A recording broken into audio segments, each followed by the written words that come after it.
Hi friends, అప్పటికప్పుడు ఇంట్లో వాళ్ళందరూ పెరుగుబడి కావాలన్నప్పుడు ముందుగా అయితే ఒక 6 కిలో మినపప్పు అయితే నానేసేసాము. నానేసిన వెంటనే అది నానిపోయిన తర్వాత మిక్సీ పట్టేసేసాము. మిక్సీ పట్టిన తర్వాత కొద్దిగా మిరియాలు, జీలకర్ర మరి చక్కగా అందులో వేసేసి సోడా ఉప్పు అలాగే మరి సాల్ట్ వేసేసి కలిపేసి ఇలా వడలేసాము.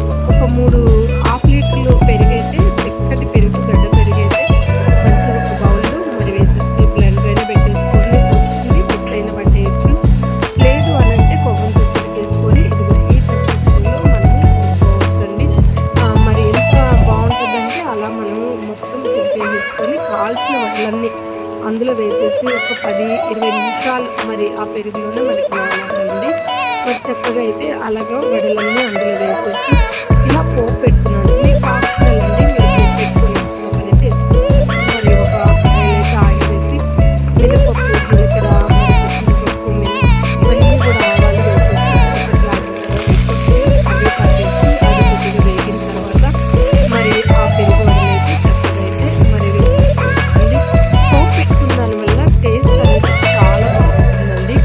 మీరు ఒక 20 మినిట్స్ మరి అలా నాననిచ్చేసిన తర్వాత మరి సర్వ్ చేసుకొని తినొచ్చు. లేదు కూల్‌గా కావాలి అని అనుకుంటే చక్కగా ఫ్రిడ్జ్‌లో అయితే ఒక 1 అవర్, హాఫ్ అన్ అవర్ మరి పెట్టేసేసుకొని చక్కగా కూల్ అయిపోయిన తర్వాత కూల్‌గా కూడా పెరుగు వడ సర్వ్ చేసుకొని తింటే అసలు ఎక్సలెంట్ అండి. చాలా బాగుంటుంది. 1, 2 తినేవాళ్ళైతే 4, 5 కూడా తినేస్తారు.